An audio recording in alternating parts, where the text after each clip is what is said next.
This is, by the way, this is boss music in a dialogue.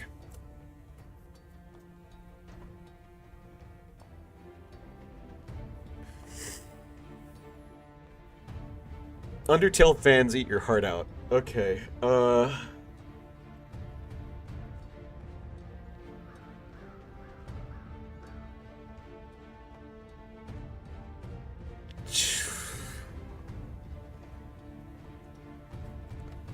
The obvious thing is to give her the mirror.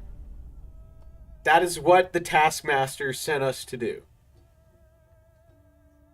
The question is, do we allow ourselves to be manipulated by the gods? Because I guarantee you Marana set this up. That's why that raven was there.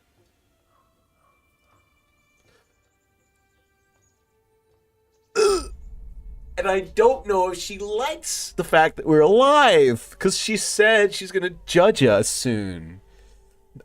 This is probably her judgment, right?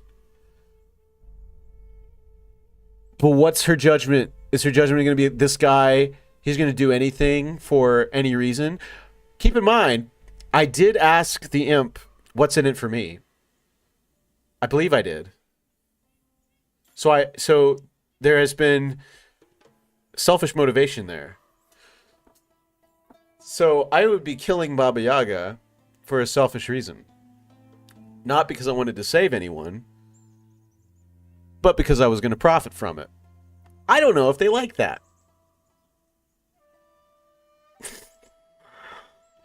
It's like, do you kill evil for self-interested reasons? Oh, so you'll go out of your way to kill an elemental evil force like Baba Yaga, essentially is. Because of some vague notion that you might profit from it. That doesn't sound particularly healthy or sane. Okay. So, who are you is insulting her intelligence? Because she knows that I know who she is. I'm just a traveler. Yeah, kind of. I mean, that seems more like okay to say, but also slightly dishonest. The last thing I want to do is insult her intelligence.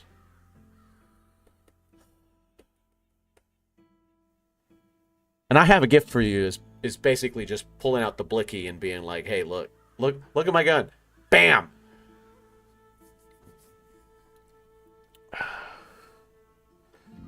Pull a sneako on this chick. Ugh.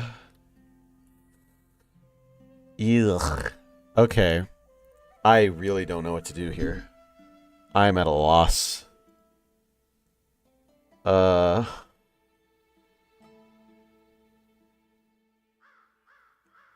I really don't know what to do. Right, but it's God. I was thinking, what about the dead guy? But the dead guy, that's his fault, right? He fucked around and found out. Because if we're playing the game of moral ambiguity here, Baba Yaga may be a bundle of cruelty, but a bundle of cruelty is Baba Yaga. If you mess with Baba Yaga, what do you expect? That's what you're gonna get. It's like putting your hand in a shark's mouth. What do you think's gonna happen? You're gonna lose your hand, right? I mean, the ocean has sharks in it. There are gonna be entities, there are gonna be creatures, there are gonna be people who are just a bundle of cruelty, and they will never change. And you're not meant to make them change. You may not have the ability to make them change. There are going to be things in your life that cannot be changed. And you have to navigate around those things. But wisdom is knowing what is and what cannot be. I mean, that's part of like the serenity prayer, right? Out for like AA stuff. Give me the grace, give me the grace to know, or the wisdom to know what can be changed, the grace to accept what can't be changed, or the wisdom to know one from the other, something like that. I butchered that, but I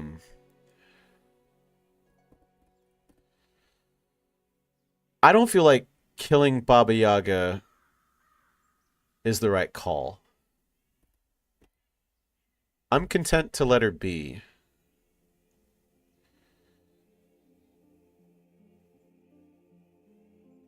And also, I don't know if it's a localization issue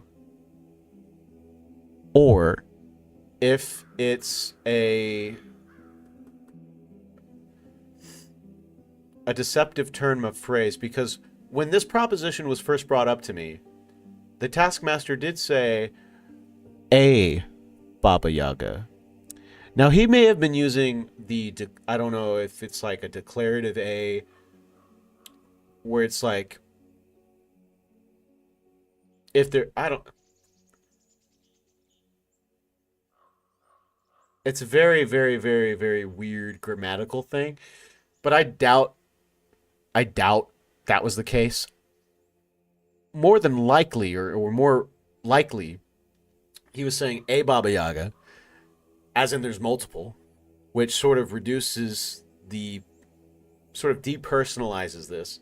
Makes it more like, oh, there is a witch, or there is a Baba Yaga, and we got to get rid of her. Okay, it's just one of a million, which makes you think, But it's a specific person.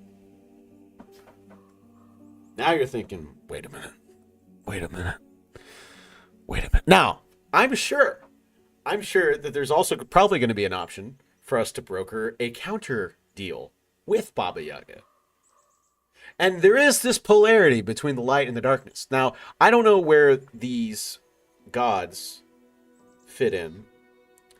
Also, symbolism. I don't know if I'm just looking at Baba Yaga's hut right now. And I'm looking at the side of it. And do you see that? I mean, I know it's an exposed thatch roof, and come on, perpendicular 90-degree angle lines, sure, right? That's just common construction. However, this game heavily includes both pagan and Christian themes, with the overarching sort of meditation on this weird relationship both of them share, the validity of each, and the coexistence and cohabitation of these, and how all of this fits together in a weird way. So the fact that there is a crucifix on Baba Yaga's hut, and it is not upside down, is odd. Now, is it an official crucifix? No. However, and the Taskmaster is at an abandoned church.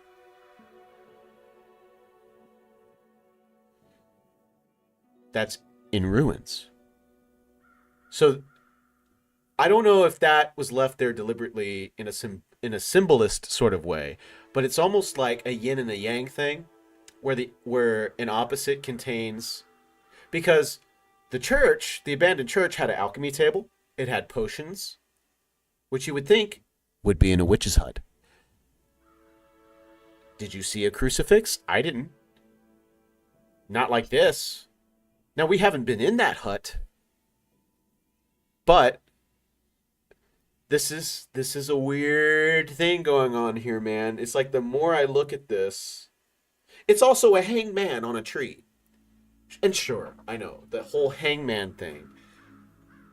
And also, why would you keep a hangman for a long period of time on a tree if you're Baba Yaga and you want people to come in? She put that there. She left that man on that tree as a warning for anyone who wants to come fuck around and find out. She's letting you know at her door, hey, listen, if you mess with me, this is likely going to happen to you.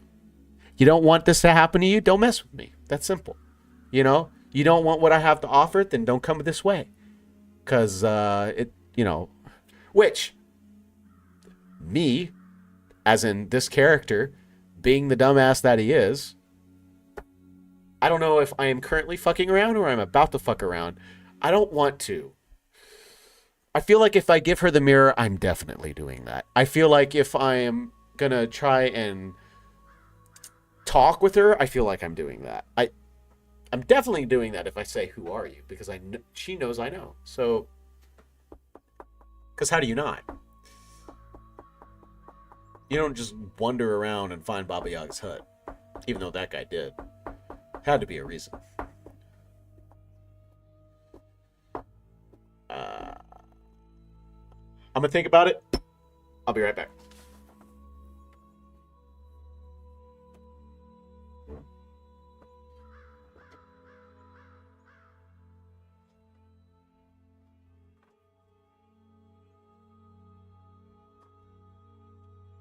And just to let you know, I will not be Googling what happens. And you know what? Here's my phone. I will not be Googling what happens based on those options. We're going to keep this pure. I'm going to the bathroom. I will be back.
Okay.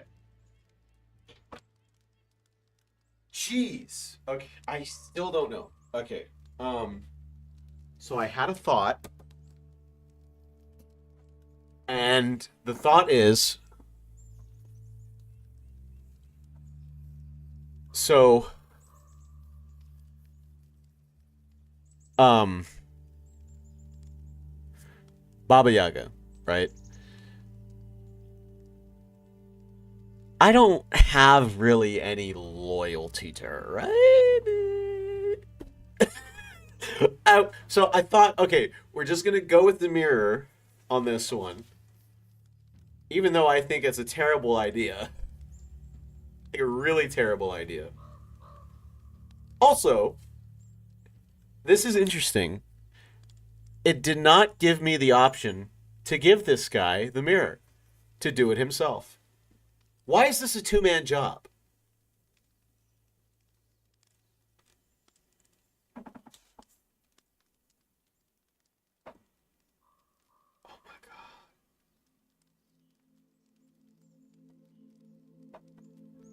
That's the missing piece of the puzzle. That is the missing piece of the puzzle. This isn't a two-man job. This is a suicide mission. Why send two people? Right?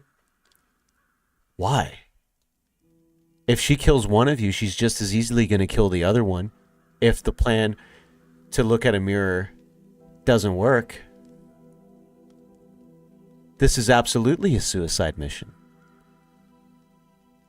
So just think.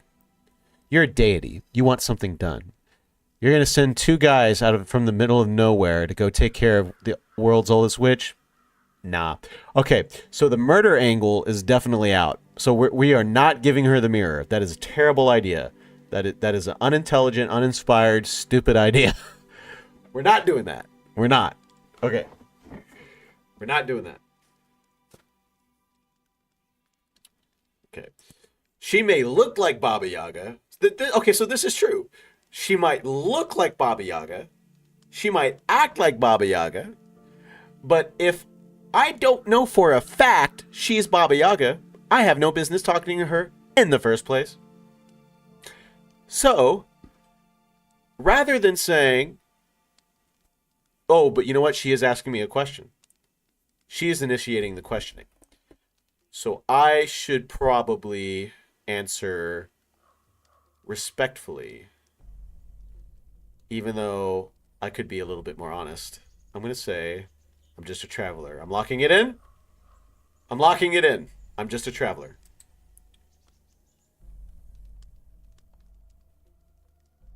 All that, and I have more. Okay. Tasty traveler, or should I say hasty traveler? Stay here. Let's talk. Who are you?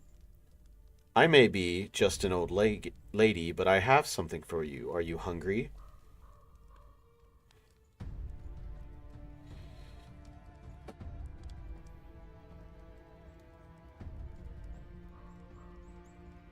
I'm gonna ask questions. I feel like that's fair. What are those dead bodies around you then?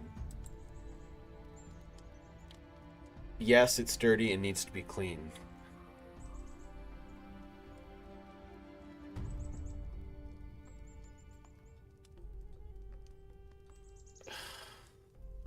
I gotta keep in mind also,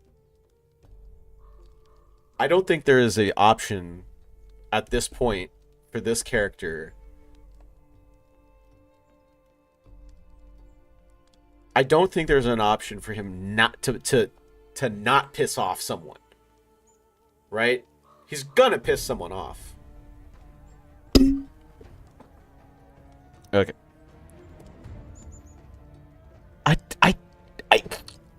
I don't want to give her the mirror. Okay, so my thoughts is I feel like this guy here, he's here with me. Also, by the way, he uses magic. Is he a druid? If he uses magic, that means he's connected to the gods in some form or fashion. If that's the case, and there's that raven, and you got the taskmaster doing the will of the gods, this is a setup. I'm being set up. I'm being tested. I'm being judged. And regardless by whom, the fact is that someone with a lot of power is putting me to the test to see what I'll do. Am I going to be a blind follower? Or am I going to make an informed decision, a rational decision, and understand when I should walk away? It won't let me walk away. I tried. Okay. So these just... I am hungry. I am hungry. This shows on my bar. I am. I am indeed. An apple?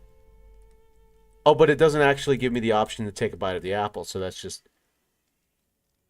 What? Are you serious? Oh my goodness. All of that just to make me pick I have a gift for you anyway. Can I talk to this guy? I'm locked in. Fuck. All of that debate for nothing. Okay, fine. I have a gift for you, Baba Yaga.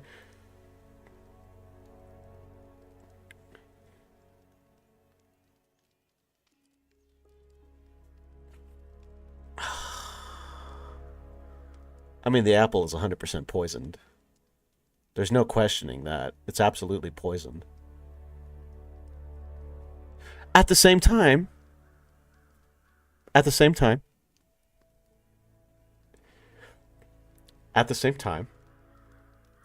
it could also not be poisoned.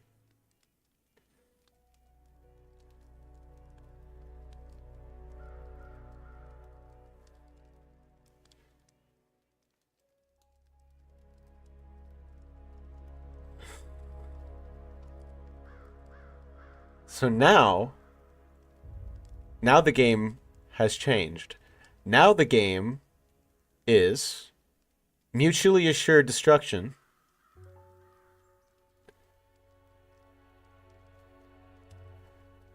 slash, depending on how you look at it, deciding to believe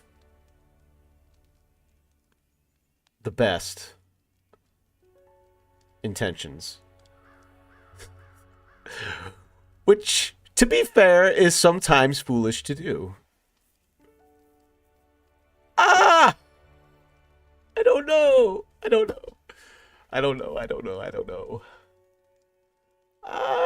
don't need a gift from you. That's just going to piss her off. Because if I'm asking who are you, and I'm saying I'm hungry, and I'm saying I don't need a gift from you, that's going to piss her off. I don't know if I'm going to be able to... Okay. All right. Let's exchange gifts. I don't want to eat the apple.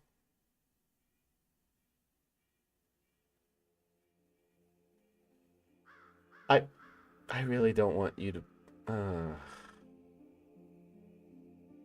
Gain 10 experience plus 1 to random character skill.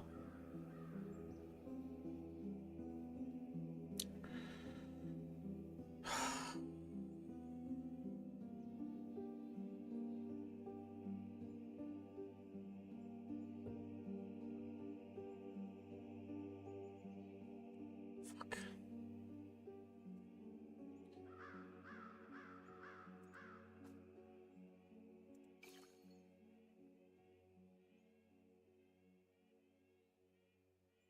Well, I ate the apple.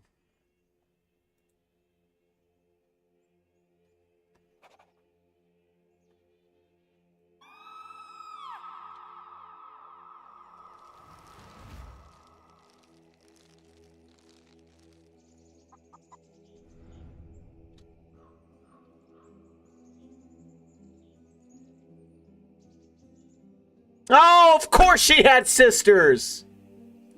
Fuck! God damn it. Of course, because it's a coven. God. It never said it was a coven, but it's also Baba Yaga. Baba Yaga is not a lone thing. She's got sisters. Fuck! I forgot about that. By the way, there's no indication in the game that tells you that. That's just offhand knowledge. But still.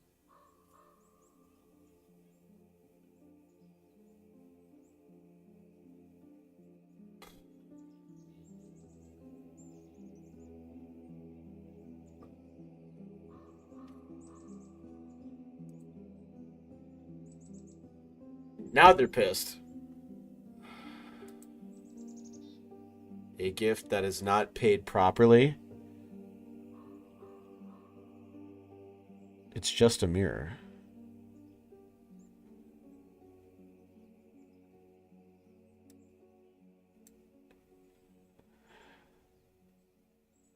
The receiver decides the value of the gift.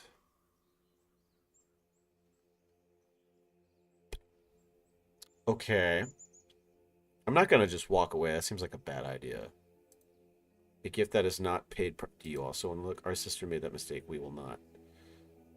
Who are you? You dare to ask? I don't think... There's not a way out of this. This might be combat. Fuck. Well, at the end of the day, if you're the strongest, you have the privilege of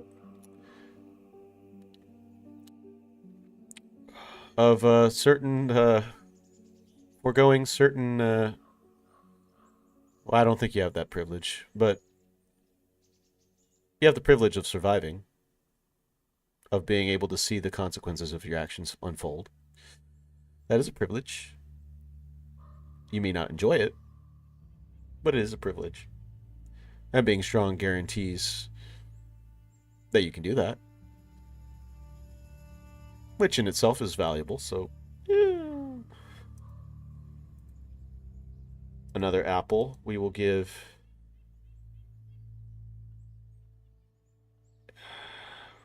What the fuck is this? All about choices, these ones. Okay. We will give each one of you 5 more apples. If you... She did. She gave me a good gift. And I gave her a... Could I have gotten rid of the mirror?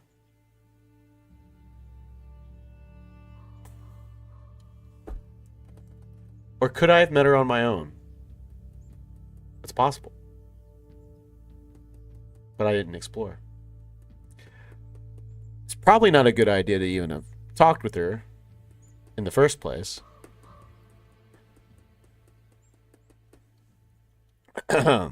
we will give each one of you 5 more apples if you agree that we eat the other one's heart. We will give each one of you 5 more if you agree. Meaning, if he agrees, he gets 5 apples, my heart gets eaten. Ah, I see. So this is one of those ethical conundrums. Okay. So if I agree, then this guy, I'm totally being put to the test right now. If I agree, I get 5 apples, his heart gets eaten. What options is it giving me? What if I don't take apples and he does? Well, I know the answer to that. What if I don't take apples and he does not also? What if I take apples and he does also? Then they get both hearts. What if I take apples and he does not? So we know the answer to those two. We know the answer to those two.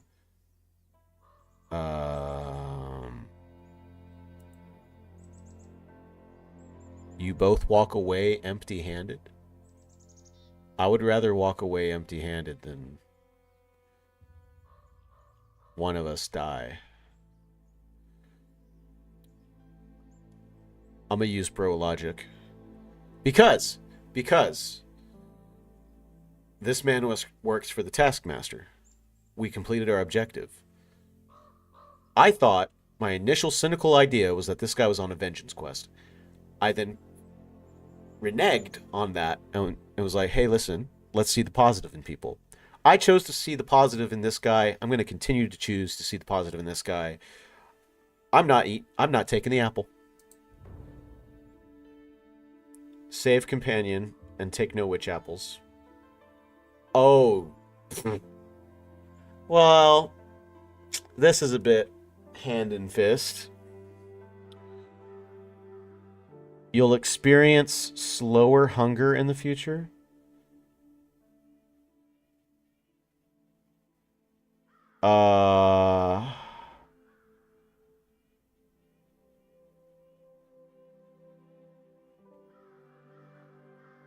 Interesting.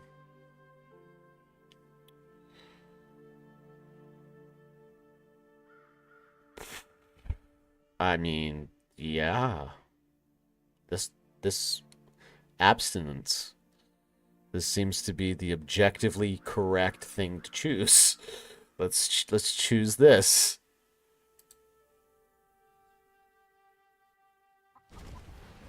I knew it! It doesn't show the chicken legs. Oh, they're small. Usually they hike it up really tall.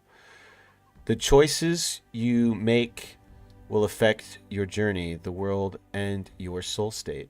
A bright soul state will reduce the cooldowns on bright side abilities, while a dark soul state will do the opposite. So this only helps me. So it makes me more powerful. So I get more powerful by denying to get more powerful. Ergo, this is a net win. We won. We got it. All of that. Cool. With summer, Goddess Lada brings a good year for our farmers. In the fields near windmills, one can collect large amounts of wheat, if desired. It is rare to hear good news these days. Okay, cool. Whew. that was a journey. That was a journey of overthinking par excellence, at least in my experience. Thank you for making the right choice. We will meet again, friend. And now you mysteriously disappear in a puff of smoke, don't you? No? Alright. So you're just gonna chill there? Well, now we gotta go back to the Taskmaster.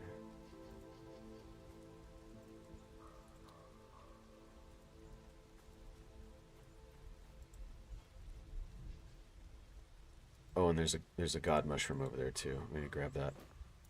So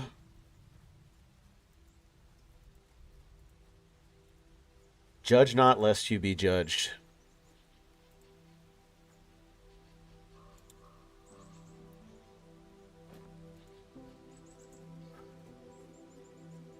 I mean, I still feel kind of bad for killing Baba Yaga, which may sound weird, but like, did she harm people? Yeah. But she also has a reputation for doing that. Now, the real question becomes, was the traveler who got caught or who decided to go and mess with Baba Yaga, was it really his curiosity that got him? Or did Baba Yaga hold out some kind of carrot on the stick and try to and use some sort of subtle manipulations? Because that's actually a really, at what point when you're being tempted by something, at what point is the temptation too strong or so strong such that you become almost morally excused from falling for it? And is there? Can you? Is that even a possibility? But at the same time, how do you arrive at a position like that? By making prior negative choices? Or maybe, not to put it on a polarity, but making choices that lead you to there, that make you vulnerable to that. Possibly. Even if, see, this is very complex. I feel like it was a bit random. I understand. What the fuck? What is that? Was that just a dog? I didn't just kill a dog. Was that a wolf or a dog? I didn't even mean to do that. Okay.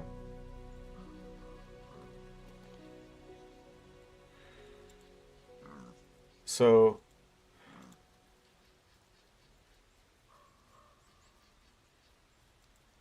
I'm genuinely actually surprised that it made it that black and white. It was kind of a relief at the end because I had no idea what to expect, but I felt like there's definitely room for a way deeper commentary. And, I'm like the two sisters said, it's not over, so maybe we'll explore those themes a little bit more later on.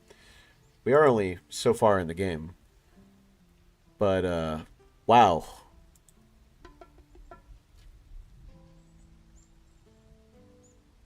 It'd be starting to rain. Thanks for yes, it is raining. It'd be feeling it will be stopping soon. Um, the witch has two other sisters. I be knowing. I will be searching for him to hunt him down. I be having a new task. What is it? Uh,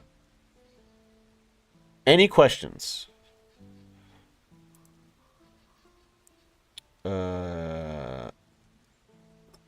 Okay. Wow. But doesn't that make you an honest man? Hmm. And if not, if he's the only honest one, then how is it that I can tell? I don't know if Diogenes would. I don't even think. Because Diogenes challenges the authority of the. So I don't know if he would count. Maybe you think he would. For sure be knowing that. And if there are no honest men, you could be lying, either intentionally or unintentionally. Well, lying really is all about intent, isn't it? So, yeah.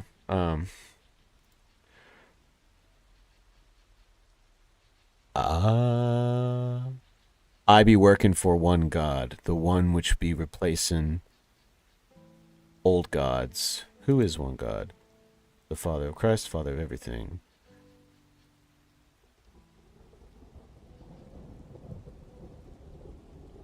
This guy seems dubious. I don't think he is. I think he...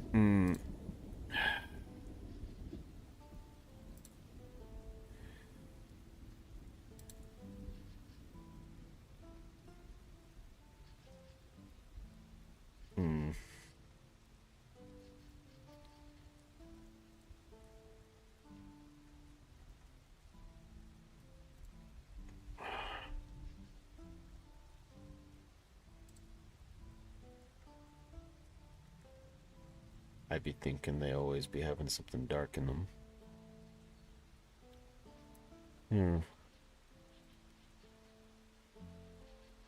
Only if they be losing their believers be giving them power. And yet you say when they're mortal, they die. Or when they're in the mortal world, they're liable to die.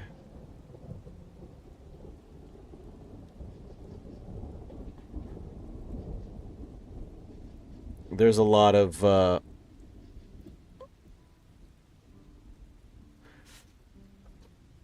this guy's full of crap. Granted, I am asking him who Diogenes would think, not who he think would be. But at the same time, and that means he has to know who Diogenes is, which, being another enigmatic person, probably does. I'll give him that.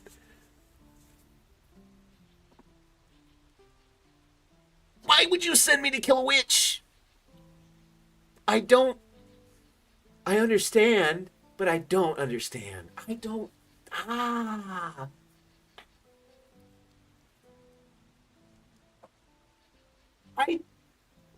there's a raven.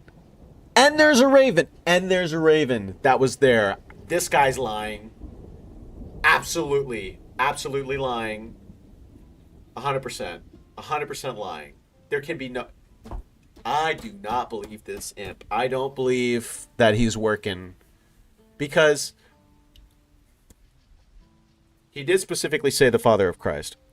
So he's not playing the card of, oh, the one God. And it's just like one of the pagan gods trying to wrest control from the others. It's not like that. But I still don't believe him. I have too many questions now. Because isn't an imp also a monster?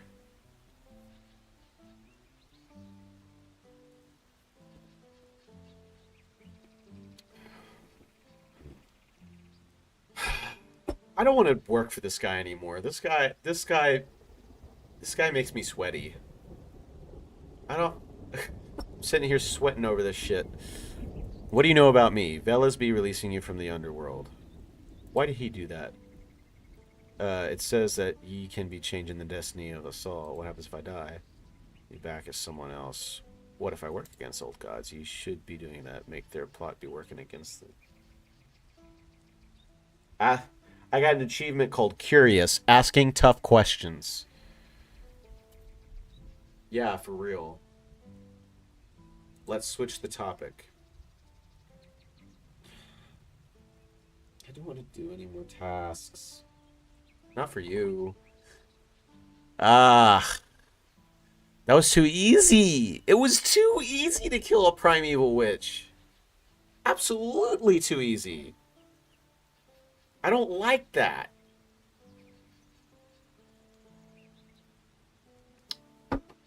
Also, the fact that my first gut instinct when I saw Marana was that she looked like Hecate, and Hecate is the goddess of witches.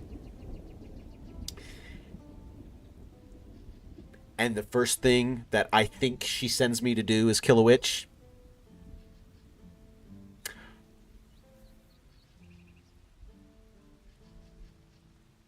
unless she was on Baba Yaga's side, in which case I'm not out to please this person, but I just got to keep a track of who my ops are. I don't know if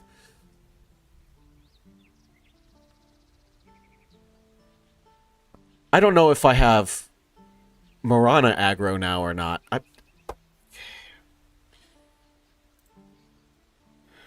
Streebog, Old God of Wind. Why do you need it?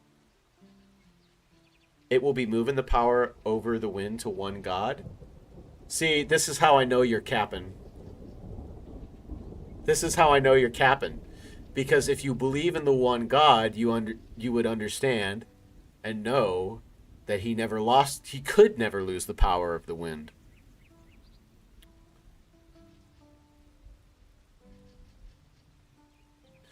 So I don't know if this is, because theologically, I'm going to,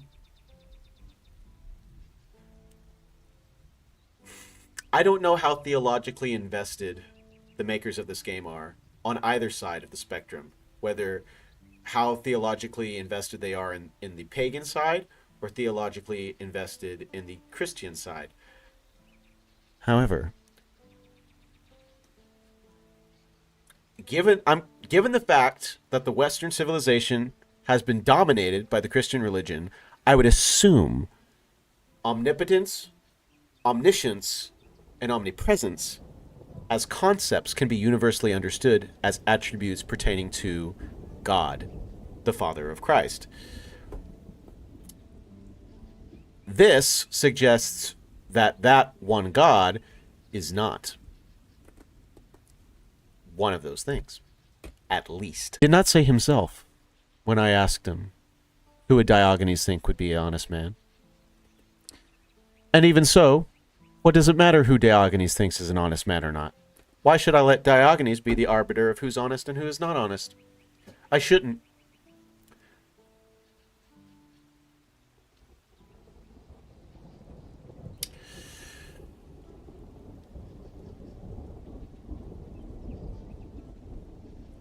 I don't want to work for this guy.